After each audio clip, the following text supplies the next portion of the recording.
England, 1820. The autumn rain fell upon Mayfair with the persistence of unspoken truths, drumming against the window panes of Ashworth House as if seeking entrance to secrets kept within. Inside the grand drawing-room, Henry Ashworth, the 5th Duke of Ashworth, stood with his back to the hearth watching the rain trace melancholic patterns down the glass. He was a man of 28 years, possessed of the sort of classical handsomeness that made mothers of marriageable daughters flutter their fans with renewed vigor at every ball. Dark hair that refused to be tamed entirely by his valet's ministrations, eyes of such deep brown they appeared almost black in certain lights, and a bearing that spoke of generations of nobility coursing through his veins. Yet for all his advantages, Henry felt peculiarly empty that October evening, though he could not have articulated why. "You are brooding again, my dear," came the gentle voice of his mother, the Dowager Duchess of Ashworth, as she entered the drawing-room with the graceful rustle of silk skirts. Lady Catherine Ashworth was a woman of remarkable elegance, despite her 50 years. Her silver-threaded auburn hair arranged in the latest fashion, her posture as regal as it had been when she first entered society 3 decades prior. "It is most unlike you to appear so melancholy. Has something occurred to distress you?" Henry turned from the window, arranging his features into a semblance of composure. "Nothing of consequence, mother. Merely the dreariness of the weather affecting my spirits, I dare say." The Dowager Duchess studied her son with the penetrating gaze that only a mother could employ, seeing through his carefully constructed facade as easily as one might see through morning mist. "The weather has been dreary for a fortnight, yet you have shown no such disposition until today. Come now, Henry, we have always been honest with one another. What truly troubles you?" A long moment passed before Henry spoke, his voice carrying a note of confusion that he himself found perplexing. "The Fairfax family has invited us to tea on Thursday next. I find myself reluctant to accept, though I cannot fathom why such a simple engagement should cause me any disquiet." "Ah," his mother said softly, settling herself upon the blue damask settee with an expression that suggested she understood far more than her son. "And Miss Annabella Fairfax shall be in attendance, naturally." At the mention of that name, something shifted in Henry's chest, a tightening, a flutter, a sensation he could not properly identify. Annabella.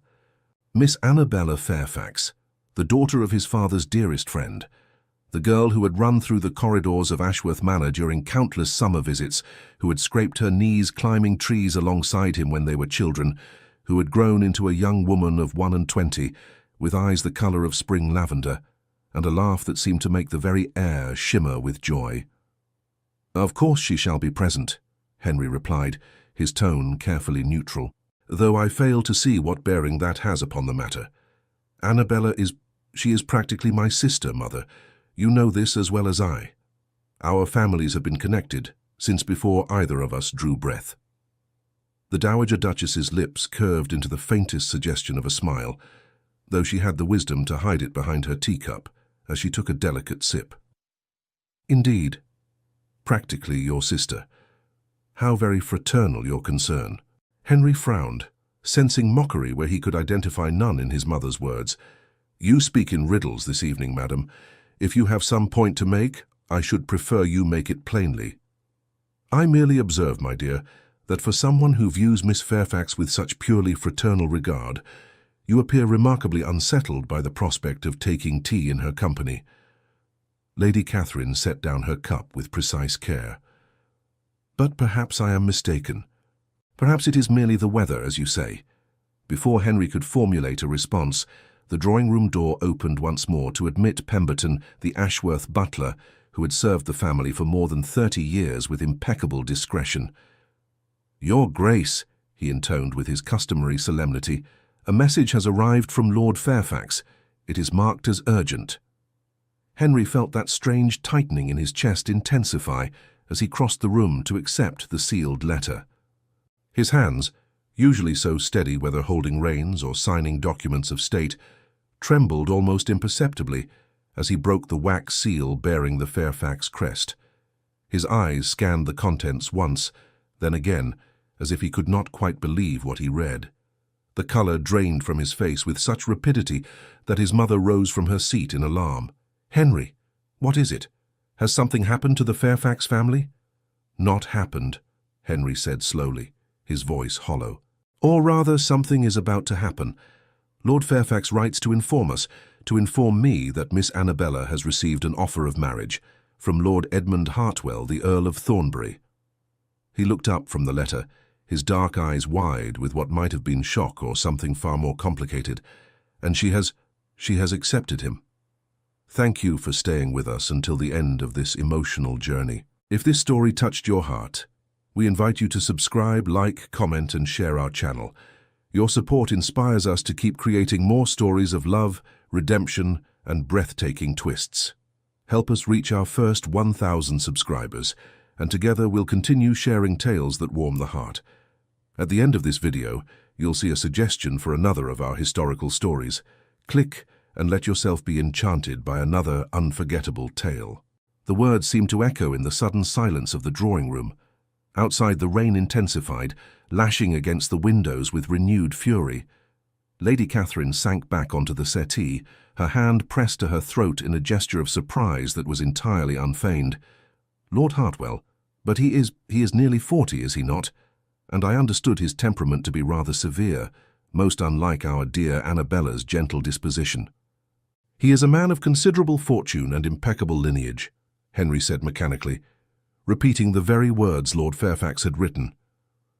"Lord Fairfax seems most pleased with the match. He writes that the betrothal shall be announced at a gathering this Thursday, the very tea to which we have been invited.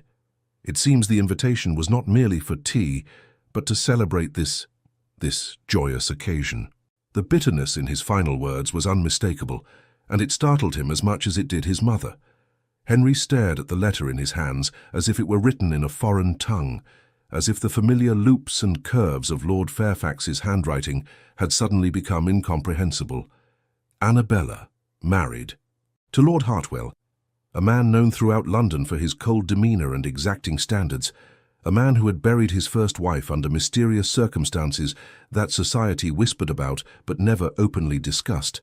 A man whose estate in Derbyshire was said to be as cheerless and grey as his disposition. "This cannot be," Henry whispered, and it was only in speaking the words aloud that he began to understand the violent rebellion occurring within his own heart. She cannot marry him. She should not. "Mother, you must see that such a union would be disastrous. Annabella is all warmth and light and laughter. To chain her to a man like Hartwell would be akin to burying sunshine beneath stone." Lady Catherine watched her son with growing understanding, her maternal heart recognizing what his conscious mind had not yet fully grasped. And yet Lord Fairfax, who loves his daughter dearly, has consented to the match. One must assume he believes it advantageous for her. Advantageous? Henry's voice rose, passion breaking through the careful control he had maintained for so many years. He began to pace the length of the drawing room like a caged lion, his hands clenching and unclenching at his sides. What advantage can there be in condemning a girl of her spirit to a life of cold formality and joyless propriety? Hartwell cares nothing for music, and Annabella plays the pianoforte like an angel. He despises literature, and she reads poetry until the candles burn down to stubs. He tolerates no levity whatsoever, and her laughter is the most... He stopped abruptly, the words dying on his lips as realization crashed over him with the force of a tidal wave. The room seemed to tilt beneath his feet. His breath came short and sharp as memory after memory flooded through his mind. Annabella at 17, reading to him beneath the oak tree at Ashworth Manor, while summer sunlight dappled through the leaves, her voice soft and melodious as she brought poetry to life. Annabella at 19, her eyes shining with unshed tears when he had told her, with careless kindness, that she was like a sister to him, that he treasured their friendship above all others. Annabella just 3 months past at the High Pemberton Ball, dancing with Lord Hartwell, while Henry watched from across the ballroom, fighting the inexplicable urge to cross the floor and claim her hand for himself, telling himself such possessive feelings were merely protective, fraternal concern. "Good God," he breathed, the letter falling from his nerveless fingers to flutter onto the Persian carpet. "I am a fool, the greatest fool who ever drew breath. Henry." His mother's voice was gentle, encouraging. drawing the confession from him as one might draw poison from a wound. "I love her." The words emerged as little more than a whisper, but they carried the weight of revelation, of truth too long denied. Not as a sister, never as a sister, though I convinced myself otherwise for years. I love her as a man loves the woman he cannot bear to live without, and I have realized it too late, far, far too late. He sank into a chair, his head in his hands, the very picture of elegant despair. The Duke of Ashworth, whose composure was legendary throughout society, whose control over his emotions was absolute, sat broken in his own drawing-room, undone by the recognition of his own heart. Lady Catherine moved to her son's side, placing a comforting hand upon his shoulder, saying nothing, allowing him the space to feel the full weight of his discovery. "When did it happen?" Henry asked aloud, though he spoke more to himself than to his mother. "When did the girl who pulled my hair and challenged me to races across the meadows become the woman I cannot imagine my life without? Was it that summer when I returned from Cambridge and found her transformed from child to young woman? Was it the winter when she sat beside me through the long nights after father passed, saying nothing, simply being present, her hand in mine? Or was it always thus, and I merely too blind, too determined to see only what was proper and expected, to acknowledge the truth? The heart often knows its truth long before the mind will accept it," Lady Catherine said softly.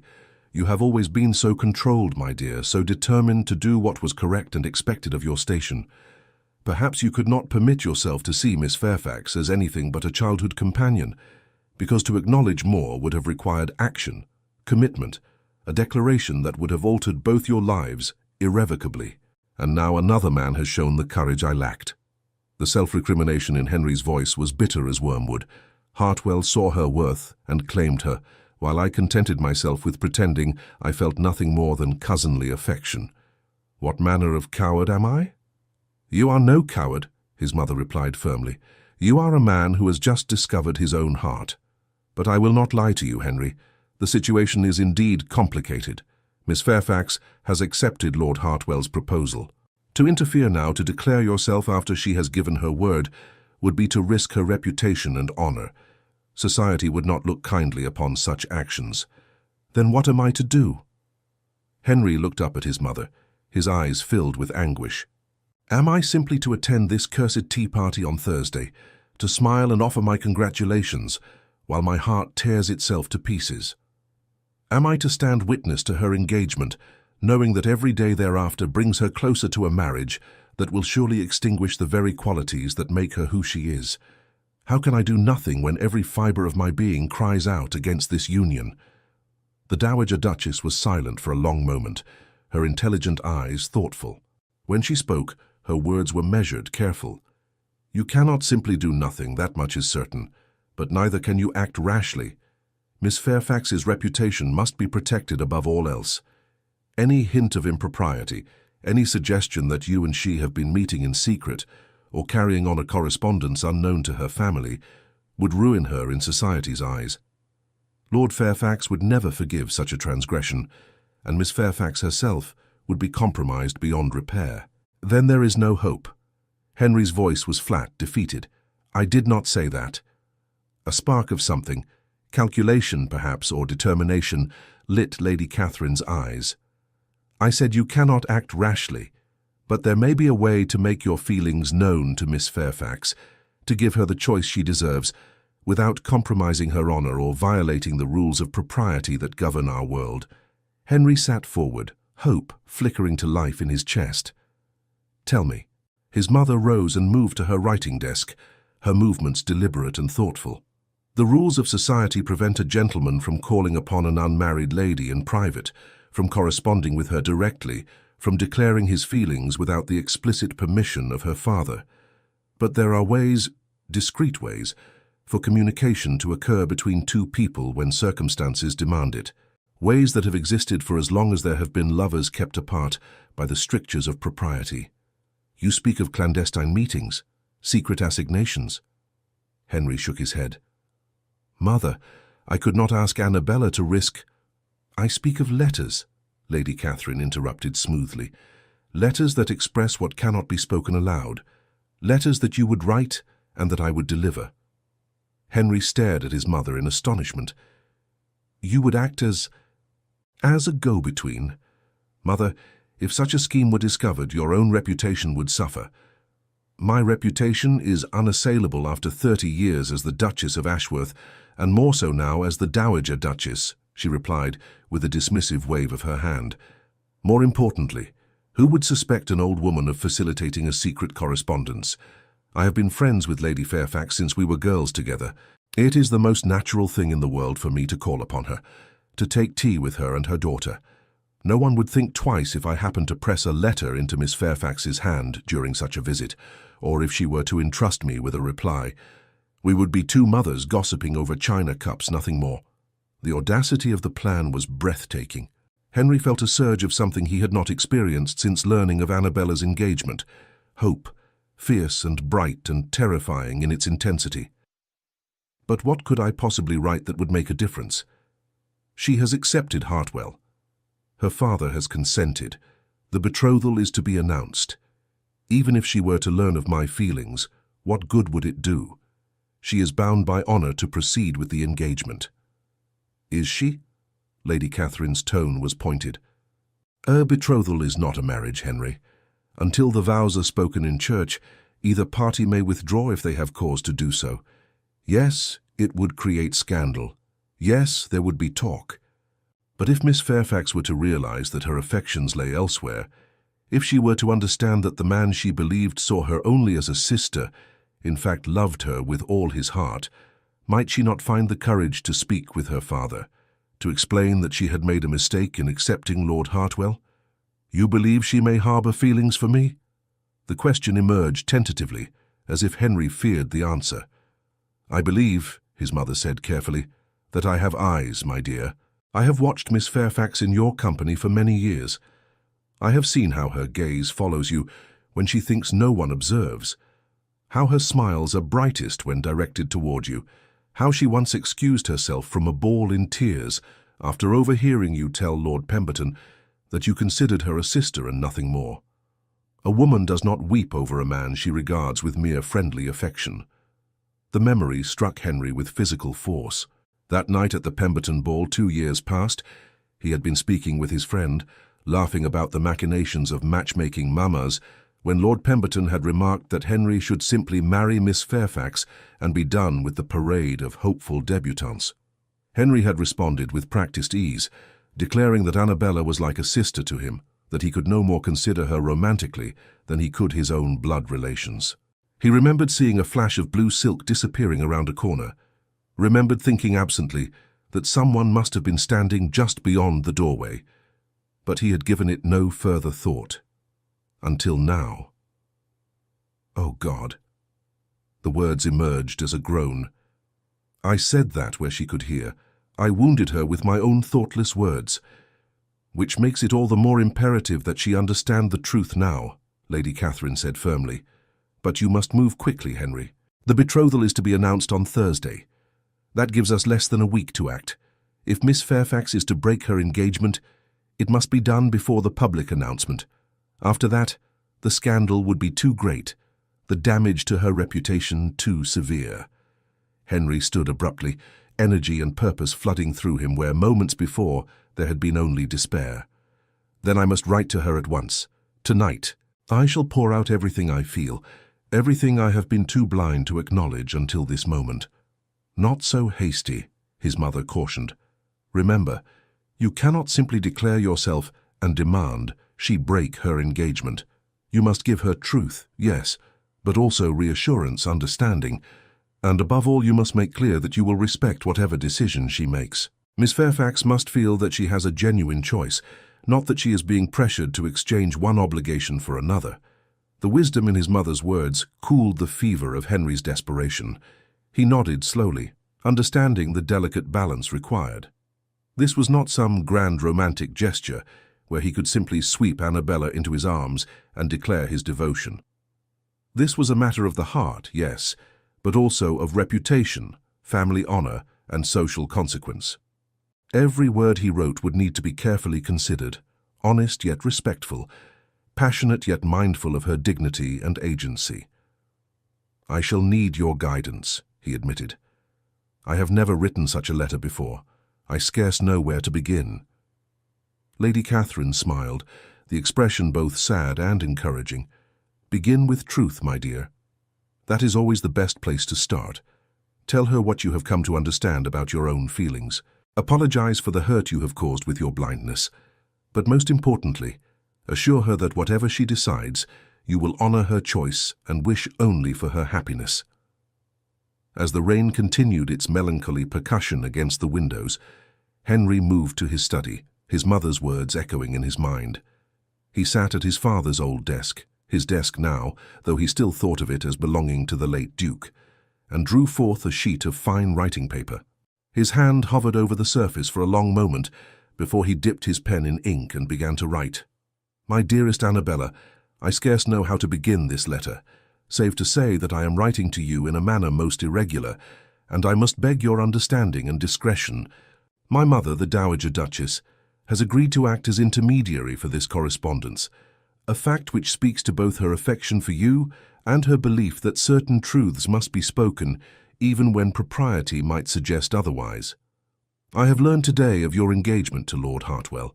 I understand that I should write to offer my congratulations, to express joy at your forthcoming nuptials, to wish you every happiness in your future life. And yet I find I cannot pen such words, for they would be the falsest I have ever written. Annabella, I must confess something to you that I have only this very evening come to understand about myself. For years, perhaps for the whole of our acquaintance, I have thought of you in terms that I now recognize were both deeply felt and profoundly mistaken. I told myself, and I told others, that I regarded you as a sister, that my affection for you was purely fraternal. I believed this with all the certainty of my conscious mind. But the heart, it seems, knows truths that the mind refuses to acknowledge. Upon learning that you were to marry another, I felt not the pleased satisfaction one might feel at a sister's advantageous match, but rather a pain so acute, so devastating, that it brought me to my knees. In that moment of anguish, I understood what I should have recognized years ago. I love you, Annabella, not as a brother loves a sister, but as a man loves the woman he wishes to spend his life beside. Henry paused, reading over the words he had written. They seemed inadequate to express the tumult in his heart, yet anything more elaborate might sound insincere. He continued, his pen moving more swiftly now as honesty poured forth. I realize how this confession must appear, how convenient it seems that I should discover my feelings only after you have accepted another man's proposal. I cannot blame you if you think this some selfish attempt to unsettle your peace or disrupt your plans. But I swear to you, Annabella, I write not to manipulate you, or to demand anything of you, but simply because I cannot bear the thought of you entering into marriage without knowing the truth of my heart. I remember the summer you turned 17, when you read poetry to me beneath the oak tree at Ashworth Manor. I remember thinking how beautiful your voice was, how it seemed to bring the words to life in a way I had never heard before. I told myself my pleasure in your company was merely the enjoyment of an old friend's society. I was deceiving myself even then. I remember the winter after my father's passing, when you sat with me through those dark, grief-stricken nights, saying little but being present, your hand steady in mine. I told myself I drew comfort from you as I might from a sister. I was blind to the truth, that your presence was a balm to my soul in a way no one else's could ever be. I remember the Pemberton ball 2 years past, when I spoke carelessly, thoughtlessly, within your hearing. I said you were like a sister to me. I saw a flash of blue silk as someone, you I now understand, fled from the doorway. I wounded you that night with words I believed to be true, and for that, Annabella, I am profoundly sorry. If I could recall those words, if I could erase the hurt I caused, I would do so in an instant. But I cannot change the past. I can only speak truthfully in the present and hope that you will forgive my long blindness to my own heart. I must say this plainly. I am not writing to demand that you break your engagement. I am not so arrogant as to assume that my belated revelation of feeling should overturn your plans or disrupt your life. You have given your word to Lord Hartwell, and I know you are a woman of honor who does not make such commitments lightly.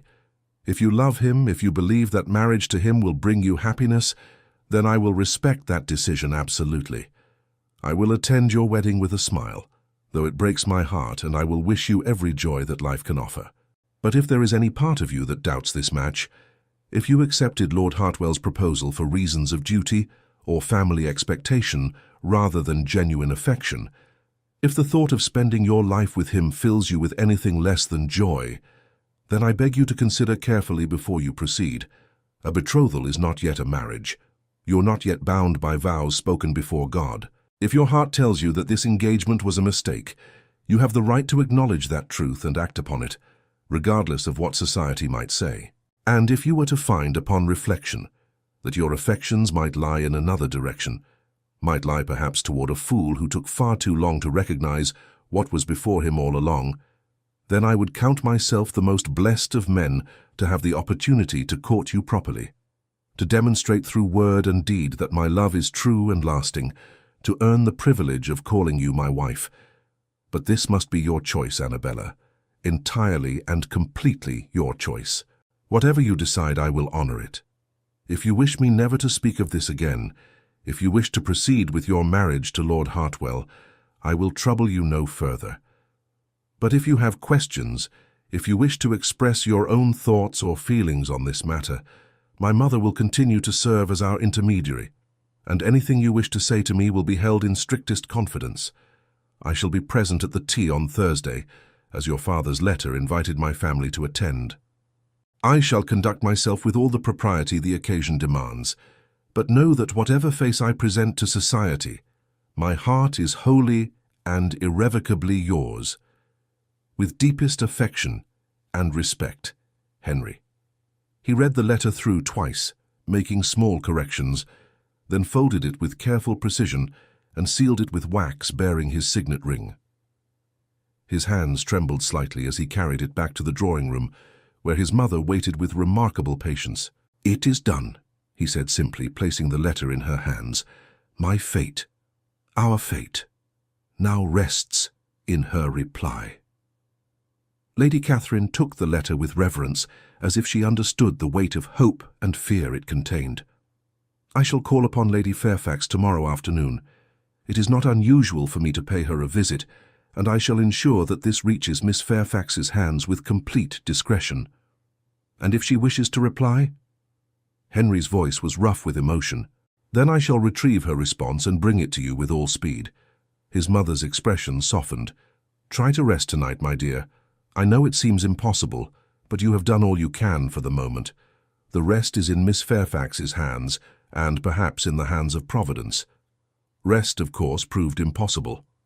Henry passed the night in his study, alternately pacing and sitting in his father's leather chair, staring at the flames in the fireplace as they slowly died to embers. His mind conjured endless variations of how Annabella might respond to his letter, with joy, with confusion, with anger at his presumption, with polite dismissal. Each imagined scenario was more tormenting than the last. By the time dawn broke over London, painting the rain-washed streets in shades of pearl and gold, Henry looked as haggard as a man who had survived a siege. His valet, the ever-discreet Thomas, made no comment upon his master's appearance beyond a barely perceptible raising of one eyebrow as he laid out fresh clothes. The day passed with excruciating slowness. Henry attempted to occupy himself with estate business, with correspondence that required his attention, with a book from his library, but none of it could hold his focus for more than a few moments. His mind was miles away, in a grand house across Mayfair, wondering if his mother had successfully delivered his letter, if Annabella had read it, what her reaction might have been. It was late afternoon when Lady Catherine finally returned to Ashworth House.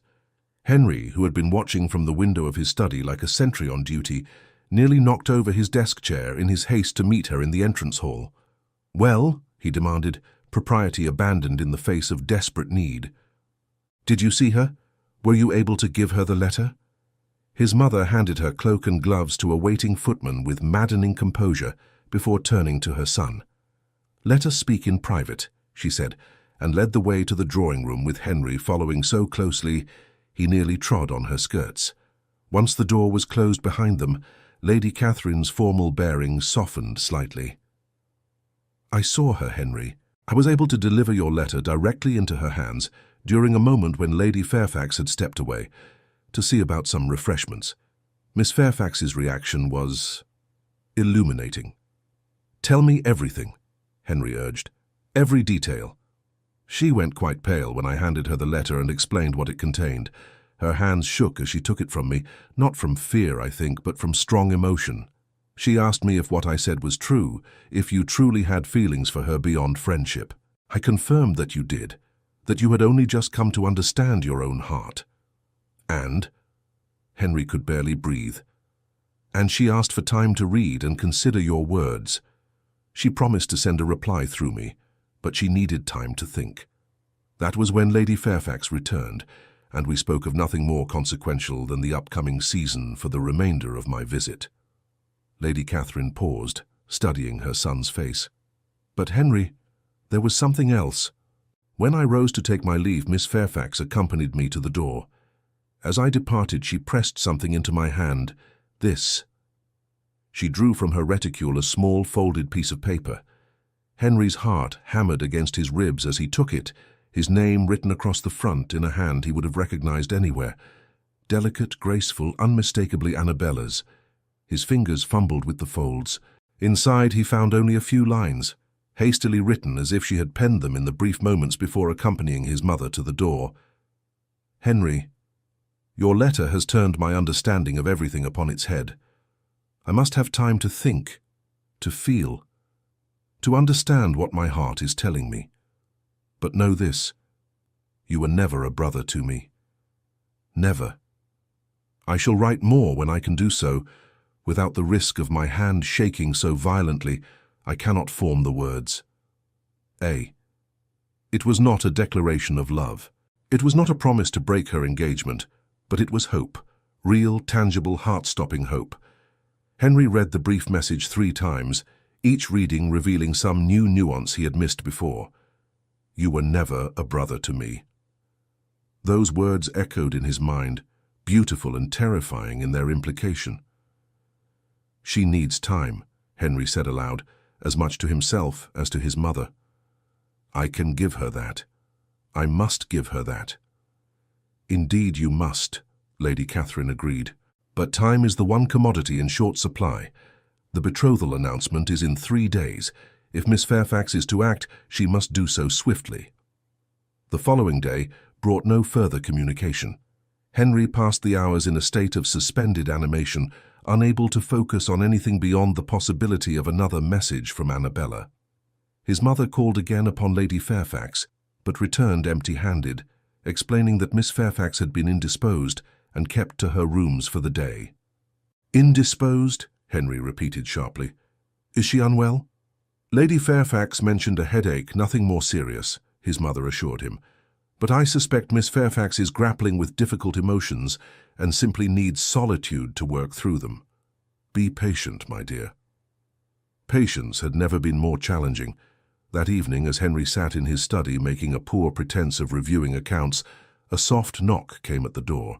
His mother entered, and from her expression, he knew immediately that she carried another message. She gave this to me as I was leaving, Lady Catherine said, handing him a sealed letter. She managed to slip away under the pretense of retrieving a book for me. We had only moments, but she seemed resolute, I think, determined.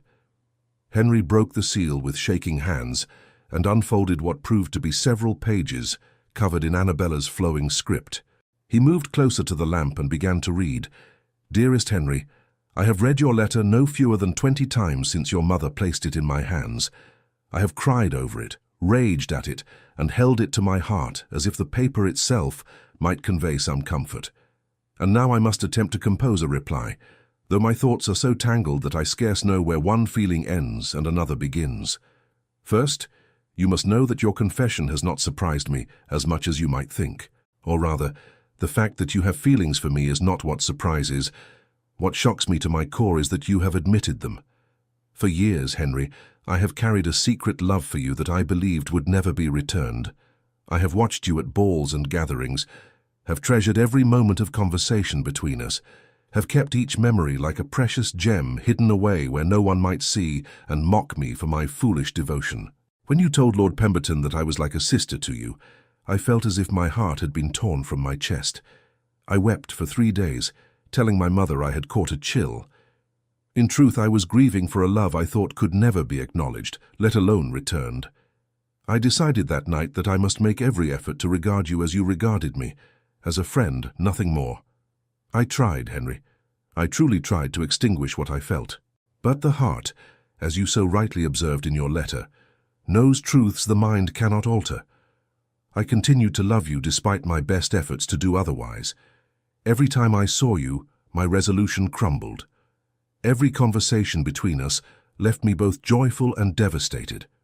Joyful to be in your company, devastated by the knowledge that you saw me only as a sister. And so when Lord Hartwell approached my father to request permission to court me, I did not discourage the suit as perhaps I should have. He is not the sort of man I would have chosen for myself if I were free to choose based solely on affection. You are correct in your assessment of his character. He is cold, formal, exacting in his standards, but he is also wealthy, titled, and considered an excellent match by society's measure. My father was overjoyed at the prospect of such an alliance. I told myself that perhaps this was for the best. If I could not have the man I loved, then what did it matter whom I married? At least with Lord Hartwell I would be settled, secure, removed from the torment of seeing you at every social gathering and knowing you could never be mine. I convinced myself that affection might grow with time, that companionship could develop even where passion did not exist. I accepted his proposal not out of love, Henry, but out of desperation and resignation. And now you write to tell me that everything I believed was false. You tell me that you love me, that you have perhaps always loved me, but were too blind to see it. Do you have any conception of what such words do to a woman's heart? It is as if I have been walking through darkness for years, and suddenly someone has lit 1,000 candles all at once. The light is glorious, Henry, but it is also blinding, terrifying in its intensity. Because now I am faced with an impossible choice. I have given my word to Lord Hartwell. My father has announced the engagement to our closest family and friends. The public announcement is to be made in 2 days' time. To break such an agreement would create scandal, not only for myself, but for my entire family. Lord Hartwell would be humiliated, and he is not a man who takes humiliation lightly. There would be consequences, social, financial, perhaps even legal, depending on how vindictive he chose to be. Yet how can I proceed with this marriage now that I know the truth of your feelings? How can I stand before God and vow to love and honor Lord Hartwell when my heart belongs entirely to another? Would that not be the greater sin, to enter into holy matrimony with a lie upon my lips and in my soul? I'm torn, Henry. I'm frightened and confused, and so desperately hopeful that it hurts to draw breath. I need to see you, to speak with you face to face, to hear these words from your own lips rather than written on paper. But I know that is impossible. The rules of propriety that govern our world will not permit such a meeting, not without proper chaperonage, not without risking the very reputation we are trying to protect. What am I to do? I have prayed for guidance, but heaven seems silent on the matter. I have examined my heart from every angle, and it speaks with singular clarity. I love you, I have always loved you, and the thought of binding myself to another man when you have finally declared yourself is unbearable. But love alone does not solve the practical difficulties we face. Even if I were to find the courage to break my engagement to Lord Hartwell, there is no guarantee that my father would consent to a match between us. He might be furious at my breach of word, might refuse to consider any alternative arrangement. He might even send me away to relatives in the country to avoid further scandal. And you, Henry, what of your position? You are the Duke of Ashworth. Your choices are scrutinized by society in ways mine are not. If you were to pursue me after I had broken an engagement, there would be talk. Some would admire your romantic gesture. Others would condemn you for interfering in another man's betrothal. Your reputation might suffer. Your standing in society might be damaged. Can I ask you to risk that for my sake? Yet even as I write these objections, even as I list all the reasons why this is complicated and difficult and fraught with danger, my heart cries out with a single unwavering truth. I want to be with you. I want to walk beside you through life as your wife, your partner, your beloved. I want to laugh with you and read poetry beneath oak trees and sit with you through dark nights when grief threatens to overwhelm.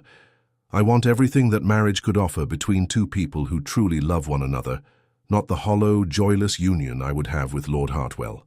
So I must ask you plainly, Henry, what do you propose we do? How can we navigate these treacherous waters without destroying both our reputations and our family's honor?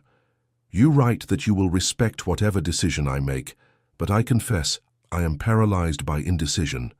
I need your counsel, your wisdom, your strength to help me find a path forward. Write to me again, I beg you.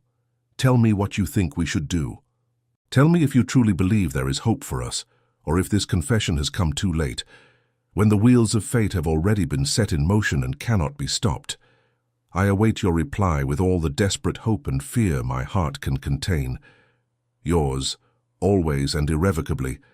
Annabella Henry read the letter through once, then immediately read it again, his emotions swinging wildly between elation and despair. She loved him. She had always loved him. Those words alone were enough to make his heart soar, but the complications she outlined were real and daunting. He could not simply dismiss her concerns, could not wave away the very legitimate obstacles that stood between them and happiness. She is right about the difficulties, he said aloud, looking up to find his mother watching him with patient understanding. Even if she breaks the engagement, Lord Fairfax may refuse to consider an alternative match.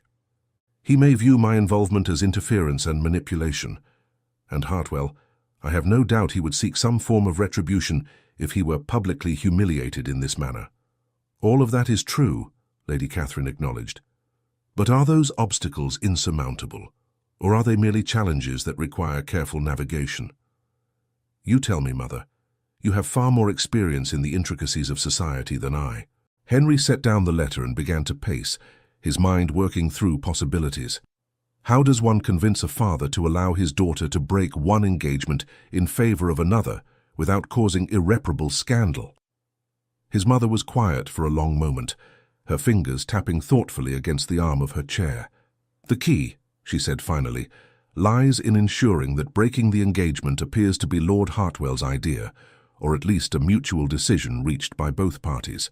If Miss Fairfax simply announces she has changed her mind, she appears fickle and unreliable. But if there is some reason, some incompatibility discovered, some concern raised, that makes both parties agree the match is unsuitable, then the dissolution of the engagement can occur with minimal scandal. But what reason could there be? Henry demanded. They have been courting for weeks. Any incompatibility should have been discovered long before the engagement was agreed upon.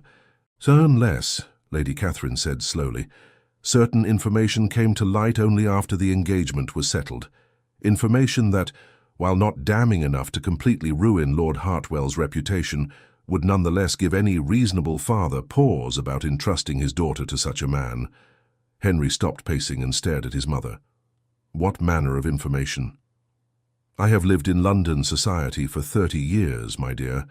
I know where all manner of bodies are buried, so to speak, and I happen to know certain things about Lord Hartwell that are not widely circulated, but are nonetheless true.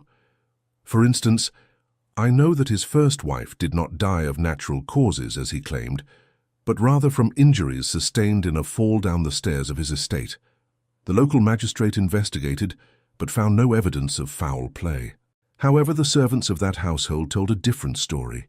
They spoke of arguments, of Lord Hartwell's terrible temper, of his wife's fear in the months before her death. Henry felt his blood run cold. You are suggesting Hartwell murdered his wife? I am suggesting nothing of the sort, for I have no proof of such a serious accusation, Lady Catherine said firmly. What I am suggesting is that there is documented evidence of Lord Hartwell's volatile temper, of his first wife's fear, of suspicious circumstances surrounding her death that were never fully investigated.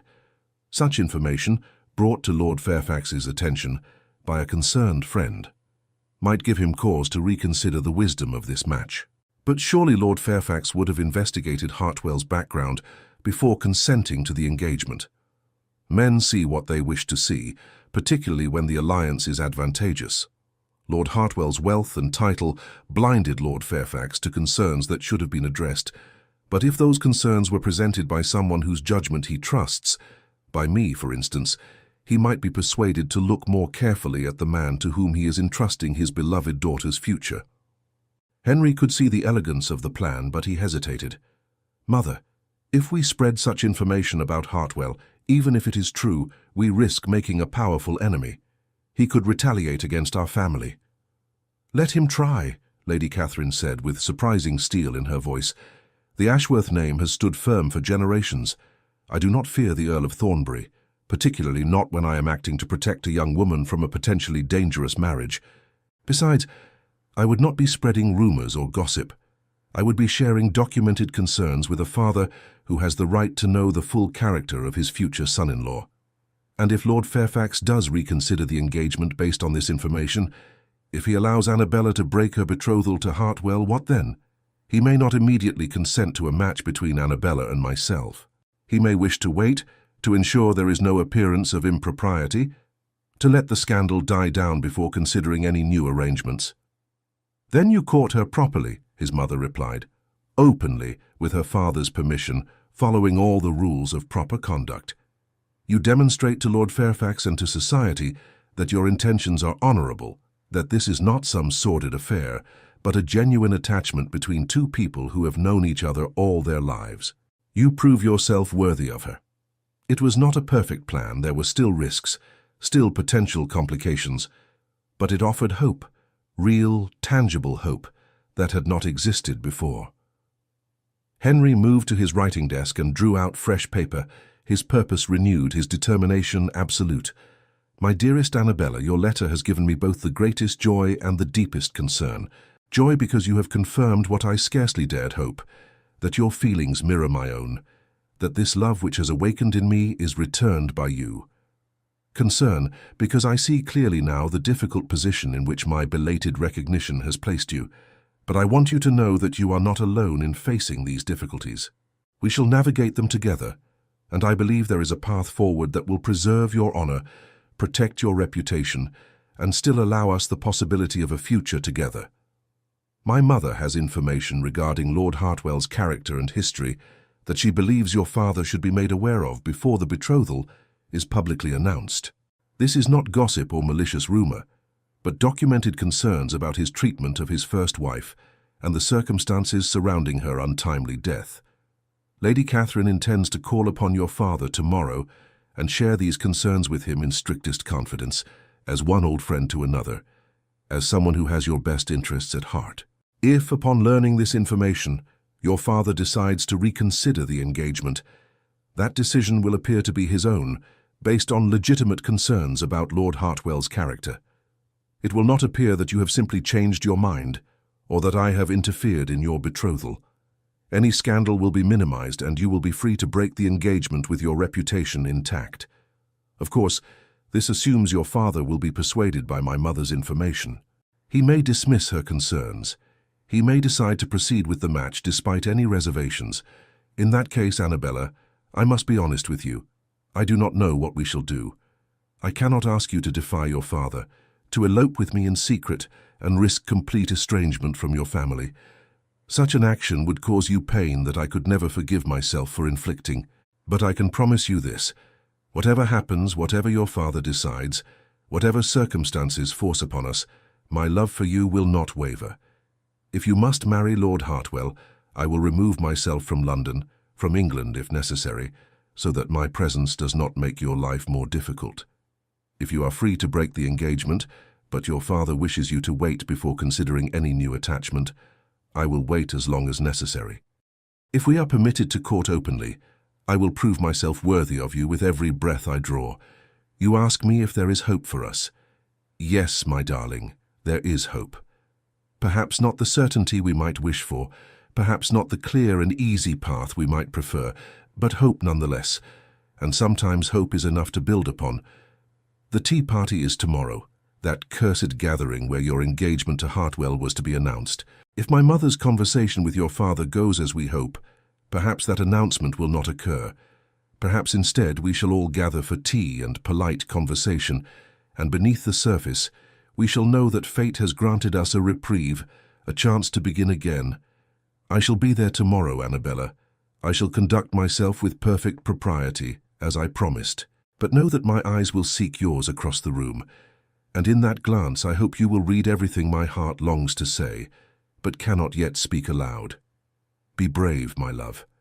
Whatever tomorrow brings, we shall face it together, even if we must do so in silence and from opposite sides of a drawing room. With all my love and devotion, Henry. He sealed the letter and handed it to his mother, who tucked it into her reticule with the same care she had shown the previous messages. I shall deliver this first thing in the morning, she promised, and then I shall call upon Lord Fairfax. It is fortunate that Lady Fairfax is visiting her sister in Bath this week. The conversation will be easier to arrange with only Lord Fairfax in residence. You are certain about this information regarding Hartwell? Henry needed to hear it again, needed to be sure they were not acting on mere suspicion or speculation. I am certain, Lady Catherine confirmed.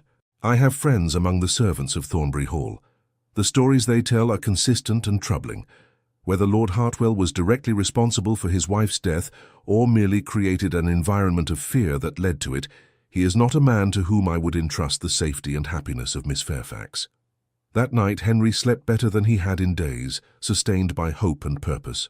The next morning dawned clear and bright, the autumn sun burning away the mist that clung to London streets.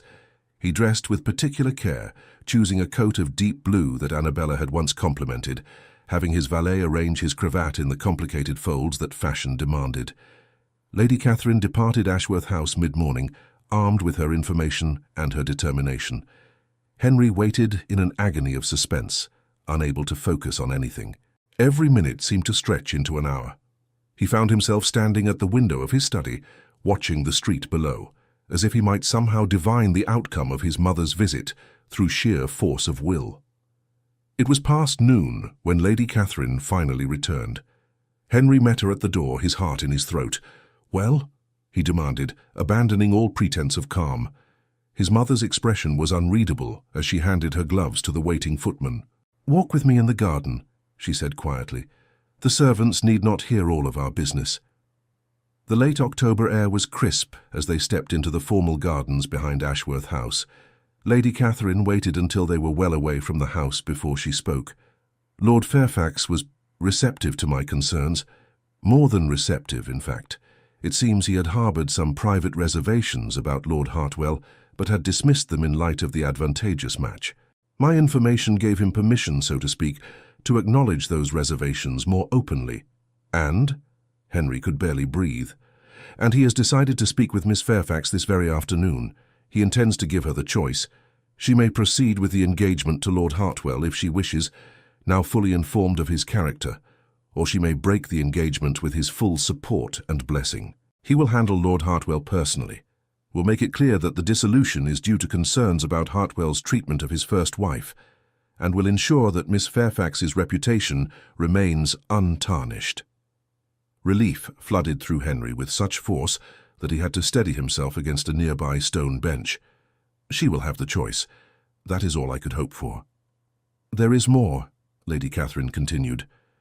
"I took the liberty of mentioning in the most casual manner possible that you had seemed rather affected by the news of Miss Fairfax's engagement, that I had observed over the years a particular regard between the two of you.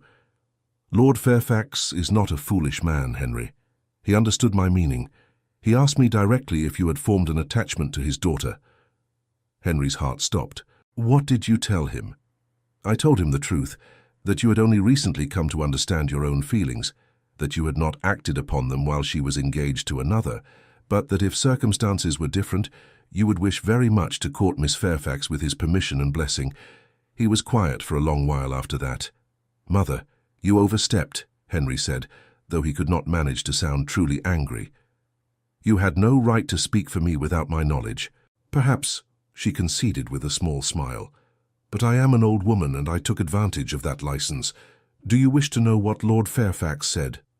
"Tell me." "He said that he had long suspected you, and Annabella might suit one another. He said that your father had once remarked upon it years ago when you were both still quite young. He said that if Annabella were to break her engagement to Lord Hartwell, and if after a suitable interval you wish to approach him regarding a courtship, he would be pleased to consider the matter.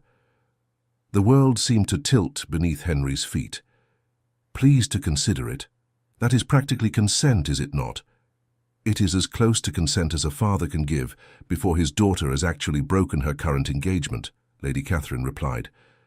The rest, my dear, is up to Miss Fairfax. If she chooses to proceed with Lord Hartwell despite her father's concerns and her own feelings, then there is nothing more we can do. But if she chooses to break the engagement, then you have her father's blessing to court her openly and properly. The tea is in 3 hours, Henry said, glancing up at the sun to judge the time. By then, Annabella will have spoken with her father. By then, she will have made her choice. Indeed, I suggest you prepare yourself for any outcome. Hope for the best, but steel yourself for the worst. Those 3 hours were the longest of Henry's life. He changed his coat twice, decided the blue was indeed the best choice, then changed into a different blue entirely. He practiced what he might say if given the opportunity to speak with Annabella privately, though he knew such an opportunity was unlikely to arise. He imagined her face when she saw him, tried to prepare himself for joy or disappointment or anything in between. Finally, mercifully, it was time to depart for the Fairfax residence. Henry and his mother travelled in the Ashworth carriage through the familiar streets of Mayfair, the short journey feeling interminable. When they arrived at the elegant townhouse, they were ushered into the drawing-room where several other guests had already assembled. Friends of the family, acquaintances, people who had been invited to celebrate what was meant to be a joyous announcement. But the atmosphere in the room felt strange, tense. Lord Fairfax stood near the fireplace, his expression grave. There was no sign of Annabella. Lady Hartwell, Lord Hartwell's elderly mother, who had accompanied her son, looked confused and somewhat irritated. And Lord Hartwell himself stood by the window, his face carved from ice, his jaw so tight Henry could see the muscle jumping beneath his skin. "Ah, the Duke and Dowager Duchess of Ashworth," Lord Fairfax said with strained courtesy as they entered. "Thank you for attending. I'm afraid there has been a change in circumstances regarding this afternoon's planned celebration." Before he could elaborate, the door opened once more, and Annabella entered the room. Henry's breath caught at the sight of her. She wore a gown of pale lavender that made her eyes seem even more luminous than usual, but those eyes were red-rimmed, as if she had been weeping. Her chin was raised, however, her posture straight and proud, despite the obvious distress she had endured. Her gaze found Henry's across the room, and in that moment everything he needed to know was written in her expression. Relief, hope, fear, and above all, love. Undeniable, unmistakable love. "Lord Hartwell," Lord Fairfax continued, his voice carrying the weight of difficult duty, "I have explained to you the concerns that have come to my attention regarding your first marriage. In light of this information, and after speaking at length with my daughter, we have mutually agreed that it would be best for the engagement between you and Miss Fairfax to be dissolved. I assure you this is not a decision we have reached lightly, and I deeply regret any disappointment or inconvenience this may cause you."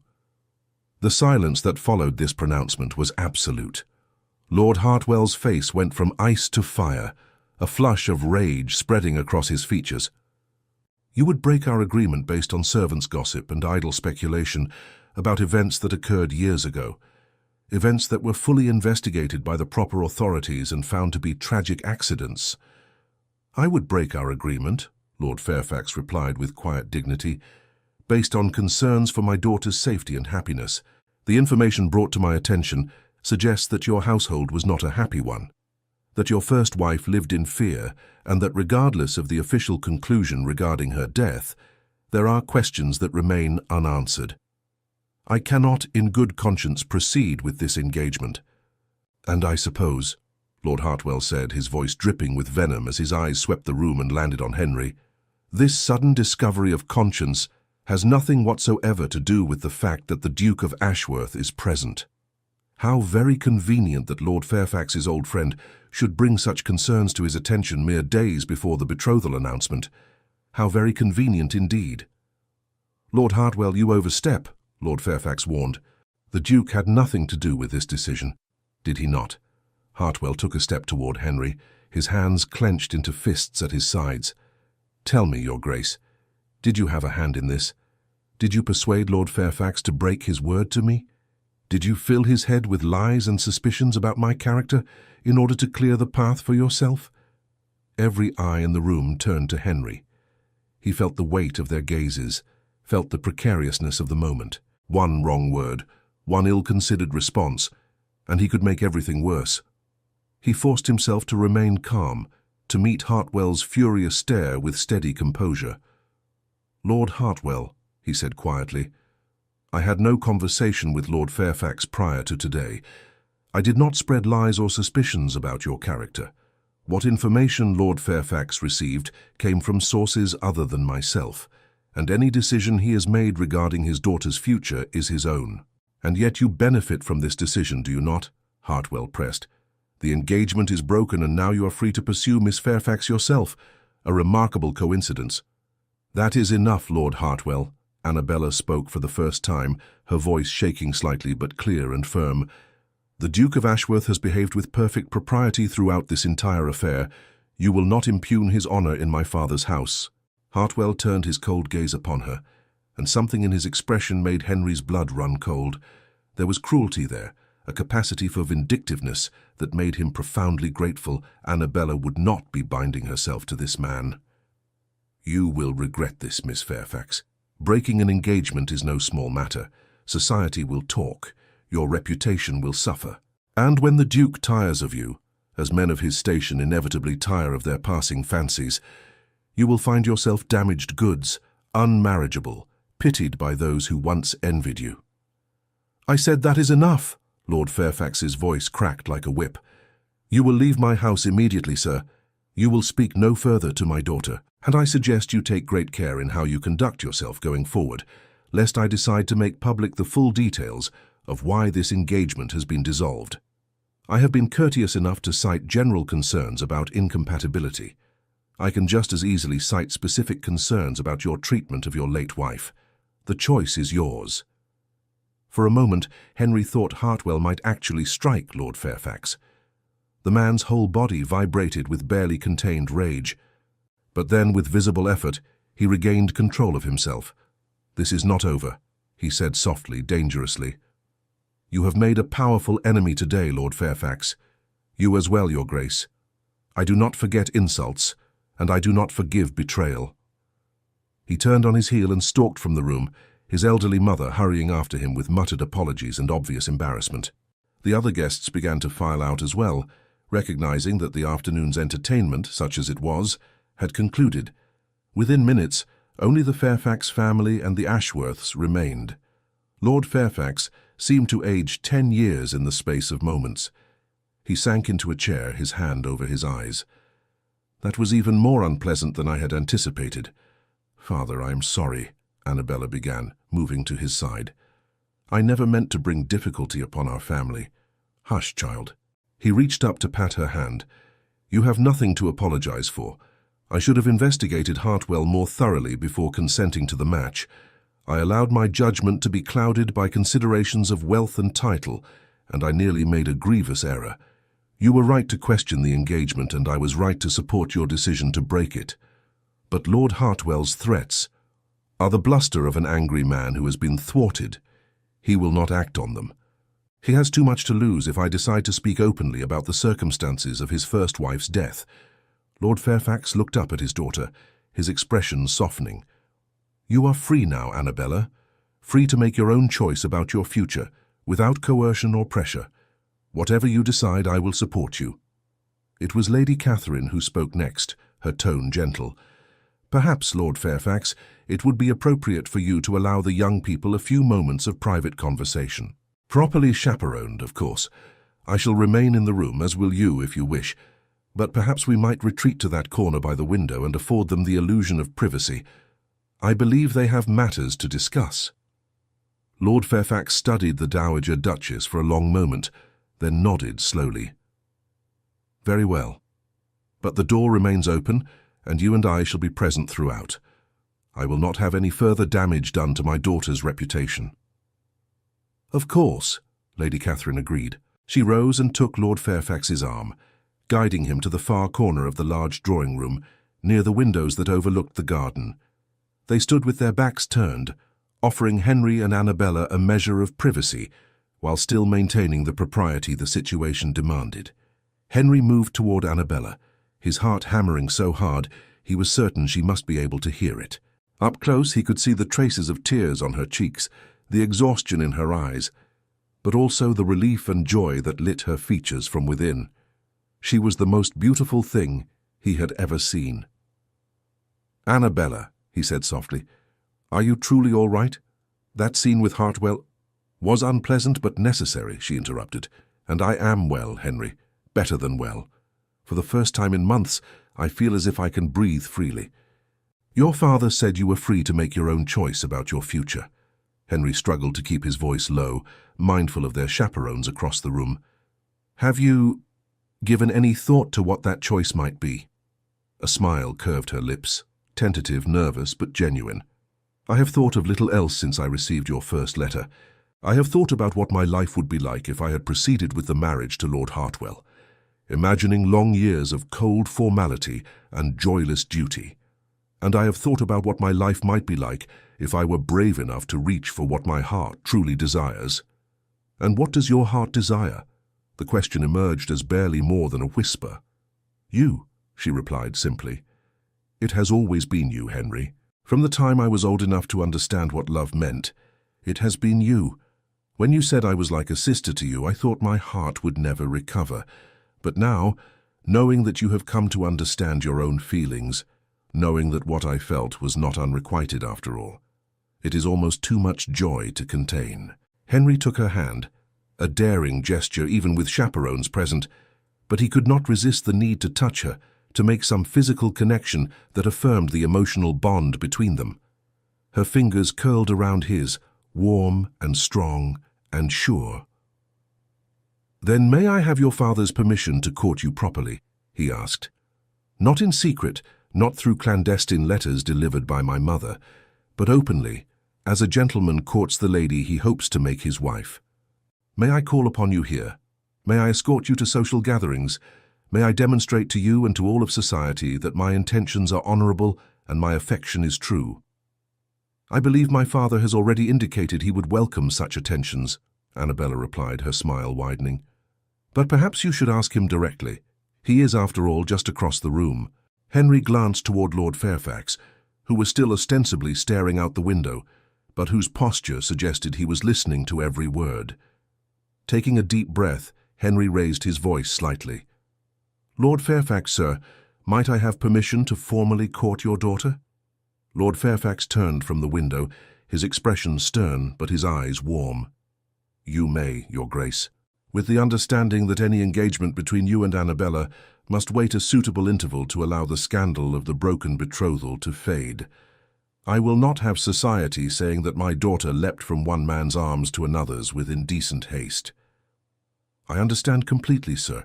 I am prepared to wait as long as necessary to demonstrate the sincerity of my regard.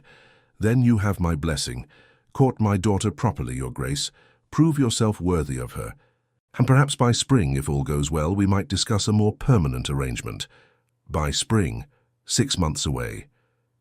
It seemed like an eternity, but after years of blindness, after so many wasted opportunities, Henry could wait 6 months. He could wait 6 years if necessary, as long as he knew that Annabella would be waiting alongside him. "Thank you, sir," Henry said gravely. Then, turning back to Annabella, he lowered his voice once more. "I promise you, I will make the most of this courtship. I will prove to you every day that you made the right choice in breaking your engagement. I will show you that the love I feel for you is neither fleeting nor false, but deep and true and lasting." "I do not need proof, Henry," Annabella replied softly. "I know your heart, just as you know mine. But I will gladly accept your courtship, will gladly spend the coming months learning even more about the man I have loved for so long." They stood together in that drawing room, hands still joined, while autumn sunlight streamed through the windows and their chaperones discreetly conversed in the corner. It was not the romantic reunion Henry might have imagined, not the passionate declaration of love that poets wrote about, But it was real and it was theirs, and it was enough. The weeks that followed passed in a blur of activity. True to his word, Henry called upon Annabella regularly, always properly chaperoned, always observing the strictest rules of propriety. They took walks in Hyde Park, with Lady Catherine trailing behind at a discreet distance. They attended the theatre, sitting in boxes where they could be seen by all of society, making clear that there was nothing clandestine about their connection. They danced together at balls, Henry claiming her hand for the maximum number of sets that propriety allowed. And society, as society always did, talked. Some whispered that it was scandalous how quickly Annabella had moved from one suitor to another. Others, perhaps more romantically inclined, sighed over the tale of childhood friends finally recognizing their true feelings. Lord Hartwell, true to his word, attempted to spread damaging rumors about both Annabella and Henry, but his efforts largely fell flat. He had made too many enemies over the years, cultivated too harsh a reputation. Few were inclined to believe his version of events, particularly after whispers began to circulate about the mysterious death of his first wife. Through it all, Henry and Annabella grew closer, learning each other not as childhood companions, but as man and woman, as potential life partners. They discovered that the easy friendship of their youth had deepened into something far more profound. They could talk for hours about anything and nothing. They shared the same values, the same hopes for the future. They challenged each other intellectually, supported each other emotionally, and found in each other a partner in the truest sense of the word. Christmas came, bringing with it frost and snow and the warmth of family gatherings. Henry spent Christmas Eve with the Fairfax family, and on Christmas morning, with Lord Fairfax's permission, he gave Annabella a small velvet box containing a delicate gold locket engraved with intertwined initials, H and A, forever linked in precious metal as their hearts were linked in devotion. "It belonged to my grandmother," Henry explained, as Annabella lifted the locket with trembling fingers. Her family gathered around them in the warm glow of the Fairfax drawing room on Christmas morning. "She gave it to my grandfather on the day they became engaged, telling him that she carried his heart within it always. My father gave it to my mother when he proposed. And now I give it to you, Annabella, with your father's permission and blessing." Lord Fairfax smiled warmly from his position near the fireplace, having been consulted privately by Henry the evening before. Lady Fairfax dabbed at her eyes with a handkerchief, while the Dowager Duchess looked on with barely concealed satisfaction at how perfectly her scheme had worked. Tears shimmered in Annabella's eyes as she clasped the locket to her chest. "Henry, it is beautiful. I shall treasure it always." "Not as much as I treasure you," he replied softly, mindful of their audience but unable to hide the depth of feeling in his voice. The winter months that followed passed with the sweet anticipation of a dream slowly becoming reality. Henry called upon Annabella with faithful regularity, always properly chaperoned, always observing the strictest rules of propriety. They took walks in Hyde Park despite the bitter cold, attended the opera and theatre, sat before roaring fires in the Fairfax drawing room, and talked until the candles burned low. Every day deepened their connection. Every conversation revealed new layers of compatibility and understanding. January gave way to February, and with it came St. Valentine's Day. Henry presented Annabella with a first edition of her favorite poetry collection, inscribed with words he had written himself. "To the woman who taught me that the heart knows truths the mind takes years to recognize, every poem within these pages speaks of you." Society, which had buzzed with scandal when Annabella first broke her engagement to Lord Hartwell, had gradually accepted the courtship between her and the Duke of Ashworth. The circumstances surrounding the dissolution of her betrothal to Hartwell had been delicately managed. Whispers of his unsuitable temperament had circulated just enough to make people understand why a concerned father might reconsider such a match without causing enough scandal to permanently damage anyone's reputation.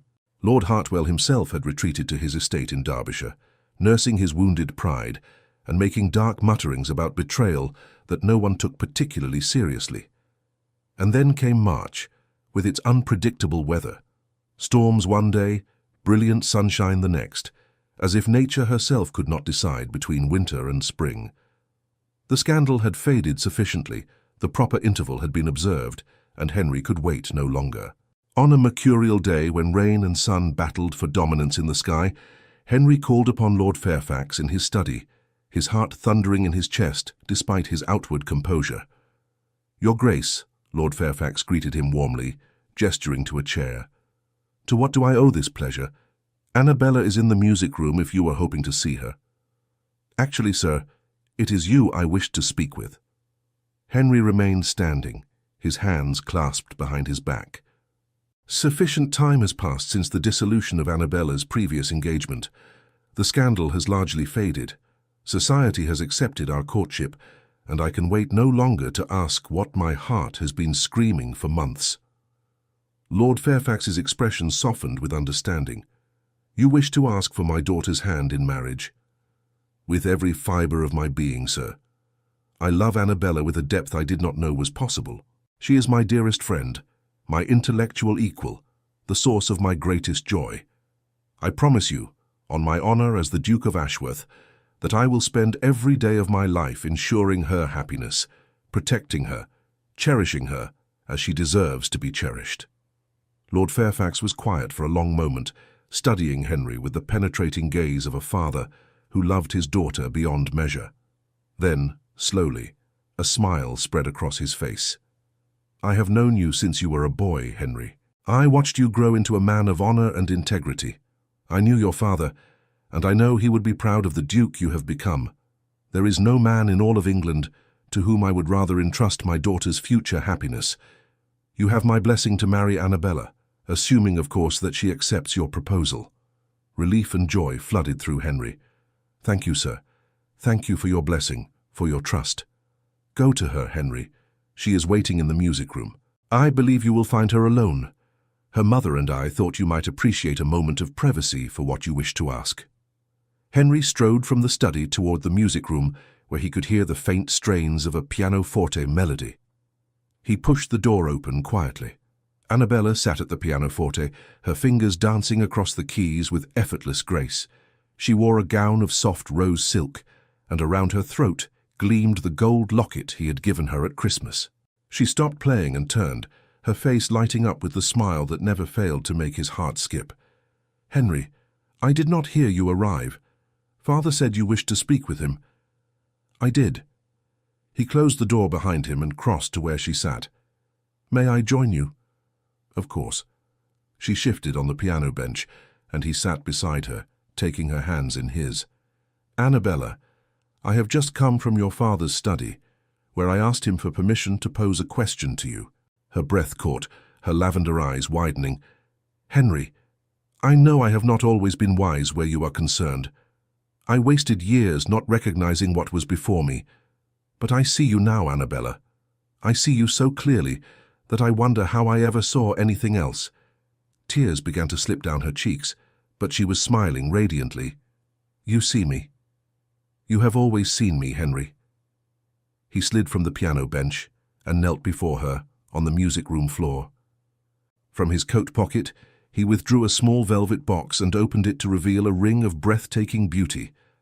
A perfect amethyst, the exact shade of her eyes, surrounded by diamonds that caught the light. "Annabella Fairfax, will you do me the extraordinary honor of becoming my wife? Will you marry me not because it is expected, but because your heart desires it as mine does?" "Yes," she breathed, tears streaming down her face. "Yes, Henry, 1,000 times yes. I will marry you. I have loved you for so long that I cannot remember a time when you did not own my heart completely." Henry's hands shook as he slid the ring onto her finger. It fit perfectly. The moment the ring was in place, Annabella launched herself into his arms with such enthusiasm that they nearly toppled backward. He caught her, held her, and then, propriety abandoned in this perfect moment, he kissed her, pouring into that kiss every ounce of love and devotion he possessed. When they finally broke apart, both breathless, Henry rested his forehead against hers. "Your father will probably insist on a reasonable engagement period." "I do not care if we must wait," Annabella replied. "As long as I know you are mine, I can wait as long as necessary." "I shall speak with him about a summer wedding," Henry decided, 3 months should satisfy society's expectations. I have waited long enough to make you my Duchess." As it happened, Lord Fairfax proved quite amenable to a summer wedding. He announced the engagement that very evening at a small family dinner, and within days, all of London society buzzed with the news. The Duke of Ashworth was to marry Miss Annabella Fairfax. The months leading up to the wedding passed in a whirlwind of preparations. Annabella spent countless hours with modistes and seamstresses, selecting fabrics and designs for her trousseau. The Dowager Duchess took charge of organizing the wedding breakfast, determined that it should be the social event of the season. Henry threw himself into preparing Ashworth Manor for his bride, overseeing renovations to the Duchess's chambers. But amidst all the preparations, Henry and Annabella carved out precious moments just for themselves. They continued their walks in Hyde Park, now with her hand tucked securely into the crook of his arm and a ring glittering on her finger. They talked for hours about their future, about the children they hoped to have, the life they would create together, the legacy they wished to build. Finally, blessedly, the wedding day arrived. It was the first Saturday in June, and London had never looked more beautiful. The sun shone brilliant and warm, flowers bloomed in riotous profusion, and the air itself seemed to shimmer with joy. Henry stood at the altar of St. George's Church in Hanover Square, his heart beating so hard he was certain the entire congregation could hear it. The church was packed with everyone who mattered in London society. His mother sat in the front pew, already dabbing at her eyes with a handkerchief. The organ began to play, and Henry's breath stopped entirely. Every head in the church turned toward the doors at the back of the nave, and then she appeared, Annabella on her father's arm, looking like something out of a dream. Her gown was of the finest white silk, embroidered with silver thread that caught the light streaming through the stained glass windows. A veil of delicate lace covered her face, but Henry could see her eyes through it, those remarkable lavender eyes that sparkled with tears and joy and love. She carried a bouquet of white roses and lavender, and around her neck gleamed his grandmother's locket. She glided down the aisle with ethereal grace. But her eyes never left Henry's. Across the length of the nave, their gazes locked and held, and in that look passed every promise, every hope, every dream they shared. When she reached the altar, Lord Fairfax lifted her veil with tender care and kissed her cheek.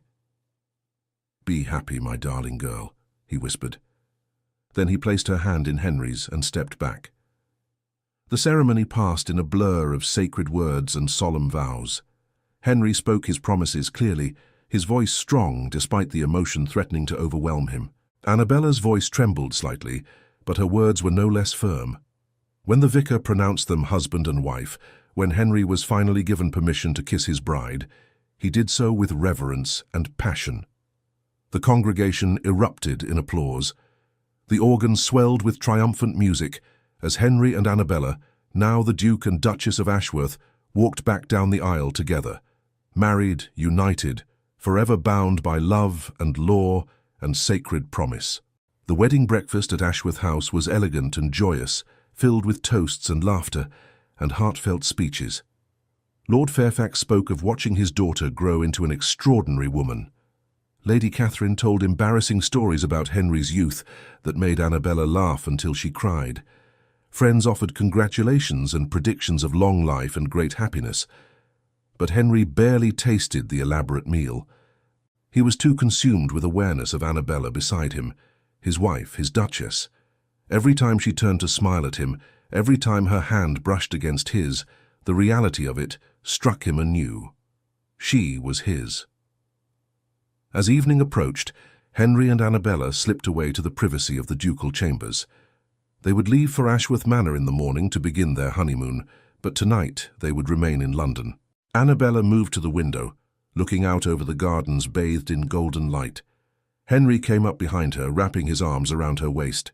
For a long moment, they simply stood there, breathing in sync, hearts beating in harmony. "Are you happy?" Henry asked softly. Annabella turned in his arms, her face radiant. "I am happier than I ever dreamed possible. I have married the man I love, the man who sees me truly. I am the Duchess of Ashworth. Yes, but more importantly, I am your wife, your partner, your love. How could I be anything but deliriously happy? I wasted so many years, Henry said, regret coloring his voice. No, Annabella said firmly, placing her hand against his cheek. We did not waste those years. We spent them growing, becoming the people we needed to be to truly appreciate what we have now. Everything happened exactly as it needed to, exactly when it needed to. Our story is not diminished because it took time to unfold. It is enriched by it. You are remarkably wise, Your Grace, Henry teased gently. I am your wife now, Annabella replied with a smile. You shall have to become accustomed to my wisdom, for I intend to share it with you frequently over the course of our very long and very happy marriage. I look forward to every moment of it. Henry captured her lips in a kiss that spoke of love, desire, promise, and forever. Every single moment, my darling wife. And there, in the golden light of their wedding day, the Duke and Duchess of Ashworth began the greatest adventure of all. The adventure of building a life together, of creating joy from shared moments, of transforming what had begun as childhood friendship into the deepest, truest love either had ever known. Epilogue. Years later. The years that followed were filled with everything they had dreamed of and more. Children came, 4 in total, 2 boys and 2 girls, each one as spirited and intelligent as their parents. Ashworth Manor rang with laughter and life, its corridors no longer echoing with loneliness, but alive with the sounds of a family thriving. Henry proved himself an exemplary duke, managing his estates with wisdom and care, while Annabella became known throughout England for her patronage of the arts and her tireless work on behalf of education for girls. But more than their accomplishments, what people remembered about the Duke and Duchess of Ashworth was the love they shared, evident in every glance, every touch, every word exchanged between them. On autumn evenings, when the rain drummed against the windows of Ashworth Manor and their children were safely tucked into bed, Henry and Annabella would sit together before the fire, her head on his shoulder, his arm around her waist, and remember that October day when everything had changed. Do you ever think about what might have happened if Lord Hartwell had not proposed? Annabella asked once, many years into their marriage, on just such an evening. Every day, Henry admitted, I think about how close I came to losing you, to never recognizing what was before me all along. It terrifies me still. But it did not happen, Annabella reminded him, tilting her face up to kiss him softly. We found our way to each other. Perhaps not by the straightest path, perhaps not as quickly as we might have wished, but we found each other nonetheless. And that, my darling, is all that matters. Henry pulled her closer, breathing in the scent of lavender that still clung to her even after all these years. You are right, as you always are. We found each other, and I shall spend every remaining day of my life thanking Providence for the gift of you. And I, Annabella whispered against his lips, shall spend every day loving you more than I did the day before. They sat together as the fire burned low, and the rain continued its gentle percussion. 2 souls who had found in each other everything they had searched for: home, partnership, friendship, passion, and above all the kind of love that transforms ordinary lives into extraordinary stories. The kind of love that begins with blindness and ends with perfect clarity. The kind of love that was worth waiting for. Thank you for staying with us until the end of this emotional journey. If this story touched your heart, we invite you to subscribe, like, comment, and share our channel. Your support inspires us to keep creating more stories of love, redemption, and breathtaking twists. Help us reach our first 1,000 subscribers, and together we'll continue sharing tales that warm the heart. At the end of this video, you'll see a suggestion for another of our historical stories. Click and let yourself be enchanted by another unforgettable tale. With all our gratitude, Echoes of Romance. Dear reader, may you always remember that your worth is not determined by others' narrow judgments. Like Annabella, you are extraordinary simply by being yourself, whether society sees you clearly or remains blind to your value. The right person will recognize your true worth, not when you diminish yourself to fit their expectations, but when you stand confidently in your own truth. And remember, even the most carefully controlled hearts, when finally allowed to feel, can become the warmest and most devoted of all. The greatest love stories are not those without obstacles, but those where two souls find their way to each other, despite every barrier, every misunderstanding, every moment of blindness, and emerge stronger, truer, and more deeply connected than either could have imagined possible.